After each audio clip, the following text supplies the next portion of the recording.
Nadia. And welcome to Imparate Cooks, where we show you how to make delicious recipes on site here at Atelier de Cuisine Imparate, your West Island cooking destination.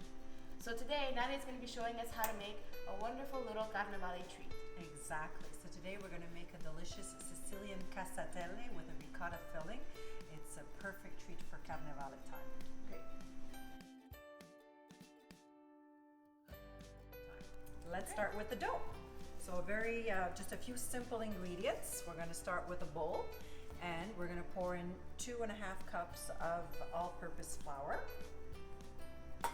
We have 2 tablespoons of sugar for the dough, not very much at all. Oh, it's more, is it like excessively sweet, or is it more of Not a at all. savory-ish It's a sweet dish, but most of the sugar is in the ricotta filling.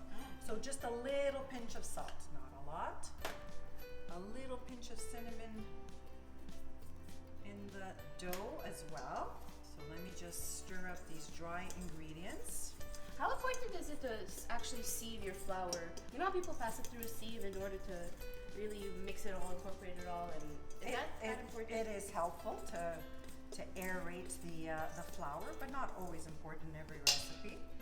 So we have now 2 tablespoons of cold butter that has been cubed, because we're going to work that into the dough, just like when you're making a pastry dough, right? Like a pie crust, right? That's exactly what you would do as well.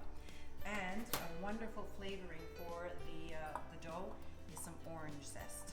So we're going to grate the orange zest directly into the dough.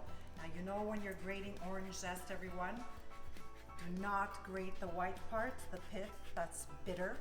So you have to keep on rotating your orange as you're grating. Now we're using orange today, but to be honest with you, a lemon also Yeah, that's what I was wondering. would work. Either works well, so you can swap out an orange and use a lemon if you prefer. But well, we decided to go with the orange for today. It really gives a wonderful flavor and a little bit of color to the dough actually, which is nice. What about lime? Would you be able to do it with lime? I have never tried it with lime. If you ask an Italian they're person, not. they'll completely freak out. Do not modify the recipe. So probably not. So let's put that aside. Get all the zest. So we have all the zest. We have the butter mixed in there. So what I'm going to do now is when we make any pie pastry, I'm going to work the butter into the dough. And Maria, I'm going to ask you to please help me by lightly beating 2 eggs in this bowl. And to the eggs, we're going to add the only other liquid that we have is marsala. Okay. So we have 2 tablespoons of marsala. That's going to also give a wonderful flavor. Now, if you don't have marsala, because we don't all have marsala at home, another ingredient that would work well that I also tried would be port. Red port, to be specific, will also work very well and give that wonderful flavor. So What kind of flavor are you going for though, with the alcohol? Like, it gives it a light flavor. I mean, it's not very strong because we're only giving 2 tablespoons, putting 2 tablespoons, but it gives a nice flavor. It gives a little bit of color to the dough. And together with the orange, it's fantastic. So as you can see, I'm just crumbling the butter, the cubed butter, into the dough until it resembles like a fine meal. As you can see, it's all kind of crumbly, right? Okay. So perfect. So that's all nicely mixed together. You have the 2 eggs beaten, Maria. You added the marsala. So you're going to add the liquid here for me. Perfect. And I'm going to slowly just work this egg and marsala mixture into the dough. It's quite a crumbly mess right now, but I'm just going to try to gather it up into a dough. And then we're going to put it directly on our work surface here, because you can't really knead a dough in a bowl. And we're going to... Smell the masala. Do you really smell good. it together? Yeah. Isn't that fantastic? So it gives you an idea already of the flavor that's going to be infused in this fantastic dough. It smells kind of like a crepe Suzette. You know when you make them with the orange sauce? Ah, yes, you're right. Okay. Wow. Okay, so it's no use. There's only so much you can do in a bowl. So let's get directly onto our work surface. Wow, look at this dough. And I'll just, you're going to take a couple of minutes and shape this into a dough. Okay? So what is carnevale, Nadia?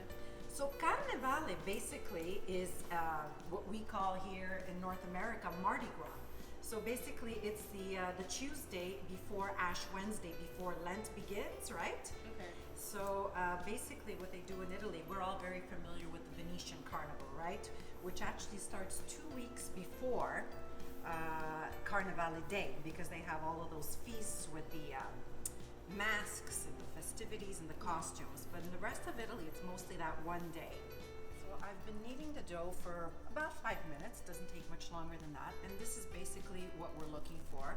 It's all smooth and even.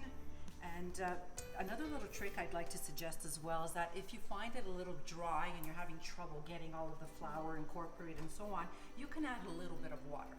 But I would go maybe 1 tablespoon at a time. You don't want to have too much water, just enough so that your dough gathers up together.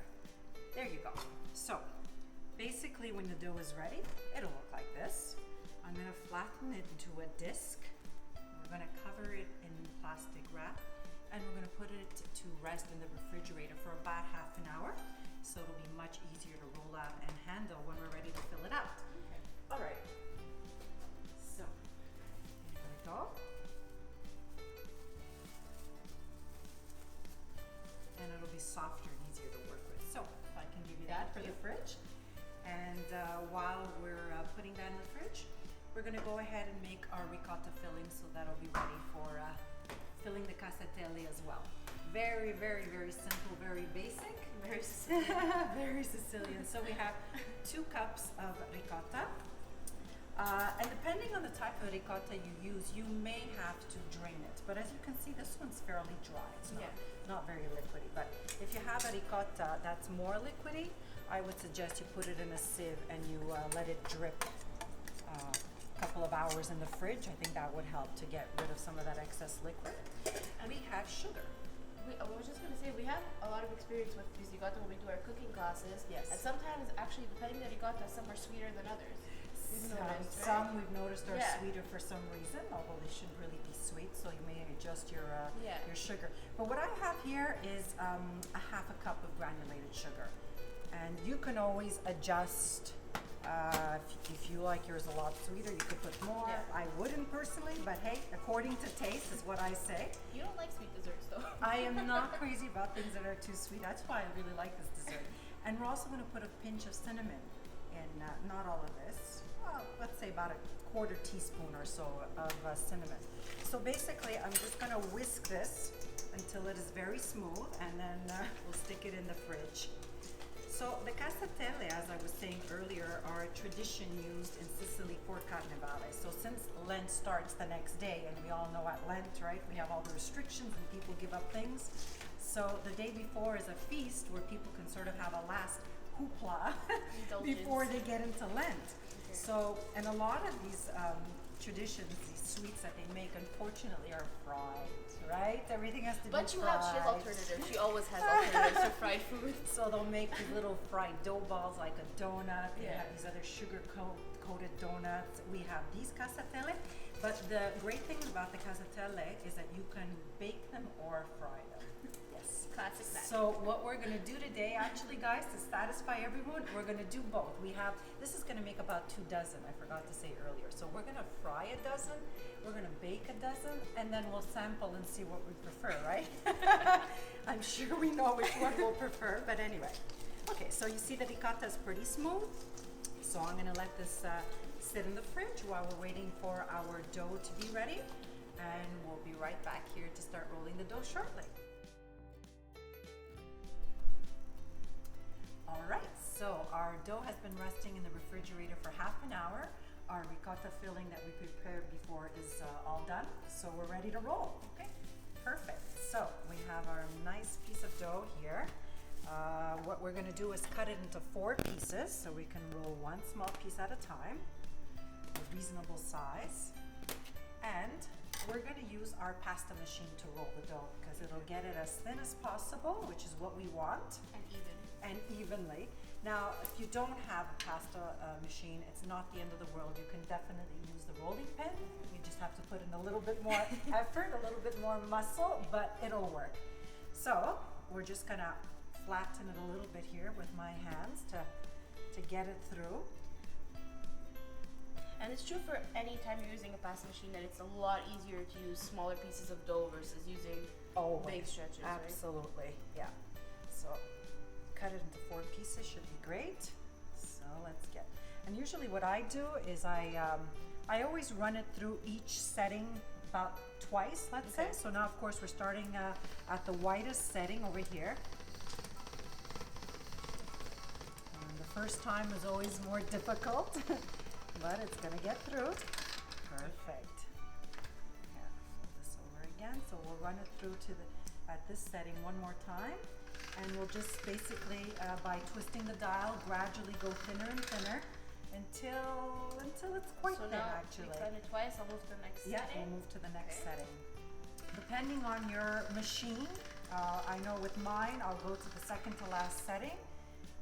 But basically, we're looking for something very thin, about 2-3 millimeters thickness, actually, not more than that. You don't want it to be too thick, the dough. Perfect, we're getting there. So keep on rolling. 2-person job. 2-person. This is always easiest Make pasta when you're with doing friends. this. And I mean, seriously, alone, it's kind of hard to crank it and pull the dough through. So, yeah, I we'll remember- do it with friends. Exactly. I remember the first time I made ravioli. I made a lot because I was ambitious, and oh my god, Wanna turn it it was now? the dough that was the hardest part. I had dough everywhere. When I was doing it here, I had it like the whole stretch. And then that handle Oh, comes all the off time, all the exactly. time. It always happens to me. Okay. Now, of course, if you have the privilege of having the attachment that you put onto your KitchenAid, Oh the, yeah, the Isn't it electric good? one, I've never had. I've I always wanted. don't have one either. Okay. I think it's I have Is to. that one or two? One more time. Let's do one more time. Yeah, that would be the best actually. If you can get the motorized one, so much But you still easier. need 2 hands though to. It's You're not. ideal. You're not rolling it, but still. So as you see how the dough is getting longer and longer as you crank it through, at some point, if you are working alone and you want to make your life easier, cut it in half Yeah. and just keep on going because it's really difficult to pull it through. Wow. And you see all the little orange That was specks beautiful. in the dough because of the orange zest that we added? Isn't that beautiful? And we should make one with like basil going through it. How For a bad could it be? For a savory one. No, but even if you do it with ricotta, ricotta it can't be that bad. No, you're Basil, right. orange, and ricotta. Okay, every time we cook together, we're constantly coming Yeah. up with the next variation. That's true. One more. One more. Yeah, I think we're almost there. We're gonna Okay. crank it through to this other setting. Yeah, we're always thinking about what's the next thing or the next variation. We're That's always true. coming up with new things. So that's why you gotta come join us here, guys, because we're always coming up with new recipes. So that's why you gotta take a look at the Yes. cooking class schedule, either on Maria's website at Imparate or on my website. You can take a look at Absolutely. manjabeda.com where I have all my cooking classes that are coming up here at Imparate. Yeah, and Nadia gives a lot of our cooking classes. So, like she said, check out our website at www.imparate.com. Okay, so look what I have. I have this really cool little empanada maker or whatever maker, I guess mostly for empanadas. Yeah. I found it was a good size. Now, you don't have to run out and buy Yeah, one we of don't these. have those. You can use, you know what I sometimes use, like an empty yogurt container. Oh, yeah. This is approximately 12 centimeters across. So again, don't Okay. go crazy if you have a lid or a glass that's, Yeah, you know, to a little bowl or something. You can vary in size. you for can sure, right? vary, exactly. So basically, you just cut your lovely shapes. There you go. Isn't that great? Isn't that easy? Yeah. And the pasta machine is a really good touch because it makes it everything a lot easier and the same size Yeah. and Yeah. same thickness. And you can see the pretty thin, right? Yeah. Because you don't want the dough too thick. When you fold it over with the filling, Yeah. you don't want that dough to be It's a good too filling. You want a good to be too bite of thick. that. Yeah. We're gonna fill up a few now to show you how it's done. Because a very important part of the filling when you seal is when you seal them actually. When you seal, you have to crimp the edges really well. So unfortunately here we're a little bit narrow, so we're gonna have to re-roll the dough and keep on going. But we'll show you how to fill out a few first, and then we'll get to rolling the rest of the dough. So you have to really, really resist the temptation to overfill these things, let me tell you first of all. Because the filling will ooze out when you're Yeah. baking or frying. Trust me, it happened. It happened to me. So I wouldn't go more than about 2 teaspoons of filling. Like I said, resist the temptation because it'll all come out and it'll be So would you a say it's about disaster. a quarter of, so let's say if they're changing sizes, it'll be about a quarter of the surface area of filling? That's actually a very good way of explaining it. I would say about that much. See, with this size I have, like you can see, it's about 2 teaspoons of filling, not more than that. So basically you fold it over and you make your lovely little half moon shape. Okay, and turn it over so it's easy for me. And then just with a fork, go and crimp the edges. Like really, really press down and crimp those edges really well. Pass twice if you have to, because that ricotta will find a way to ooze out of there very, And you don't very have easily. to seal it with, let's say, water or something. You know how sometimes people seal it that Yeah, way? it's not necessary. If you crimp it well, in my experience, they sealed very, very well and they didn't open up nice. during baking. Good So size here too. you go. So Maria, would you Yes. like to, Yes. let's work together here so we can get some of these guys done. Can you make the filling with that? Like, can you close it with that? I thought that's what you were gonna do. Well, this little gadget, I really like it for the shape and to cut it, but it doesn't seal them well when you press. So okay. I decided to use the fork method. I found it was much better for sealing these. So, And fork, please. and Thank fork. So this is fantastic because I made these alone at home and it took me quite a while. So You should always cook with friends. always cook with friends. So it's gonna go much faster today. So basically we're gonna continue Yeah, I'm not doing rolling this out properly. all of this dough and we're gonna shape all of these little casatelle. Press hard. Press hard. really hard. Yeah, we're gonna make about 2 dozen of these. And like I said earlier, we're gonna bake a batch and we're gonna fry a batch just to show you the difference in Think I got it. texture and taste. Gorgeous. Good? Okay. Yeah. The only difference between the fried and the baked is that the ones that are going to be baked, we're going to brush them with an egg wash to give them a nice shiny finish. Okay, so basically what I have here is 1 egg yolk with about a tablespoon of milk, so both beaten together. And we're just going to brush them lightly with this mixture just to give them a nice shine, a nice finish when they're out of the oven. And of course we won't do this to the ones we're going to fry. Very nice. Just like that, very simple, see? There we go. Okay, so we're gonna continue working on all this dough so we can get them all completed. Perfect. And we'll be back for the frying and baking shortly.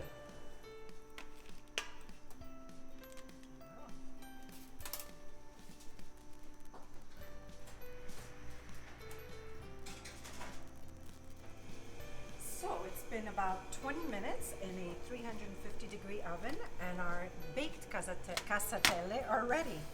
Those look really nice. So that's what we're looking for, a nice golden color, nice shine because of the egg wash, and they didn't really ooze, so that means we sealed them perfectly. So we'll just let them cool here for a little bit before we dust them with some icing sugar and sample them. But we're gonna try to fry some. We promised that we would make some fried, Yes. not baked. So I have a pot here with some vegetable oil heating up. It doesn't have to be too high, about 1/3 of the way up, I would say. And I'm gonna just check the oil to see if it's ready. I like this trick. You like this trick? Yeah, I do. This is, you know, I don't use a thermometer to check my oil temperature. It's the old-fashioned way my mom taught me. So is the oil ready? So I take a wooden spoon handle and I stick it in there. And when the oil is all bubbling up around the stick, which pretty much, do you see that? Do you see Yeah. all the bubbles forming around the stick? Then you know that you're ready to fry. I like things where you don't need gadgets. I hate having to go out and buy gadgets. Me too. I like to use what I have as much as possible and not go crazy with it. So it's not scientific, but it works. This is not us cooking. This is cooking at home with your grandmother, cooking at home with your Exactly. parents, where you know they just Exactly. did whatever they did, knowing what they were doing without anything special. So I don't want to overcrowd this pot. It's not too big, so we'll maybe 3 at a time. So don't drop them in. Go very, very carefully. Just sort of ease them in there. Perfect. So why do you go back and forth? I don't want to splatter. I Oh, just sort of okay. like ease it in there slowly. Can you put them? Let's say, can you take like tongs and put them inside using the tongs, maybe? If you're scared of oil. I think that would work. Another thing that would work, to be honest with you, is like a slotted spoon. Sometimes I use a Oh, spider yeah, okay. and I just slowly drop them in there. That's true. So there we go. I think we'll go with 3. Let's not overdo it. And when they're nice and crispy and golden, I'm going to give them a turn here so both sides get golden. Right, because everything is cooked. You don't really have to cook anything. It's No. just to get them the color and cook the dough. Exactly, because the filling is not raw, so just to get that dough nice and crisp and golden, and it's really not going to take us long at all. In fact, you know what? We're done. That was about a minute. Look at this, guys. Aren't they gorgeous? Those are really Aren't they nice. beautiful? And there we go. This guy actually curled up a little bit, but isn't that nice? It's actually a nice shape. So I'm going to continue to fry these, and then we'll let them cool for a little bit before we add the icing sugar, and we'll see you back here soon for the tasting. Oh my God, they're beautiful. Actually, Maria, we're going to need another plate like this because this is going to be filled up very, very fast now. So if you don't mind, one more plate like this.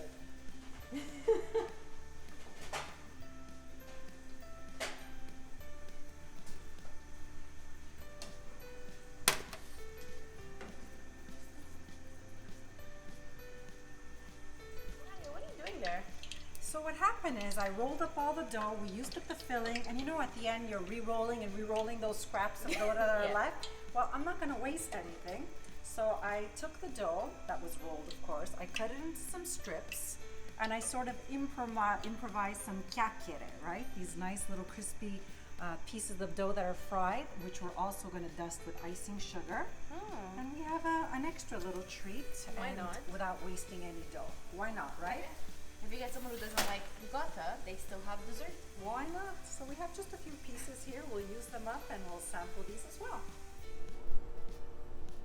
So the moment we've been waiting for, they're done. They look amazing. Our baked version, our fried version, and of course our leftover scraps of dough, which aren't they gorgeous? They look like cannoli shapes. They like really the cannoli do. dough. Looks really good. So the last step before serving, a nice coating of icing sugar, nice generous coating, and we're ready to sample. So Maria, pretty. what are we going to do? A little taste test to see if we prefer fried or baked? Yes. A little, look at that. Definitely. Oh my God, they're gorgeous. Excellent. So let's plate them up over here. Actually, these are cooled now, and we're ready to sample. You know what? These look really nice for something that's baked. Like doesn't have the same look, but they're very pretty. They're very. Very I would pretty. serve this at a party and be happy with it. I would definitely do that, and they're just as good even if they're not fried. There's no doubt about it in my mind. Nadia's baked options, like always. It's true though. Every time I have a class with you, you always have a baked alternative. We made potato cod patties. When was it? On Monday for our tapas class. And you would think, potato cod patties, fried for sure. It was all baked. It was amazing. You don't have to fry for things to be good. I mean, let's be honest. Who doesn't love the fried? But, Yeah, of course. But it's just as But good. you eat the other ones with less guilt. It's true. But you know what? I have to tell you the truth. I can't wait to try the fried ones. Okay. I think we have enough on the plate for serving here. So guys, bon appetit. I'm going to start with the baked one. Actually, let's start with the baked Thank you. one. Bon appetit. Very good. And you get the orange right away. That orange flavor, the sweetness of the ricotta, right on. Right It's on. amazing. That's incredible. Very good, guys. Mm. Something you would be proud of. Oh my God. Okay, let's do it. Oh my God, look at the ricotta inside, guys. The fried ricotta in here. Look at it, nice and oozy. And be careful, make sure it's not too Yeah, I hot. know. But isn't that incredible? I would put my- You think it first is it hot? No. Okay. There are no words. There are absolutely no words. They're incredible. Yeah, they're amazing. They're both incredible, but wow. Fried is incredible. But a very good alternative too. It's honestly not as different as I thought it would be. No. Oh my God, that is so good. So guys, I think you know where to come now if you wanted to learn how to make these recipes and many, many more. Absolutely. We have our new schedule online for March to May at www.imparate.com. Check it out. Nadia also has them on her website. Yeah, you can also check out this recipe and others on my website called Mangiabedda, specializing in Sicilian foods. So check it out at mangiabedda.com and please come and join us soon. Bon appetit, guys. This is what you're missing. Yeah, absolutely.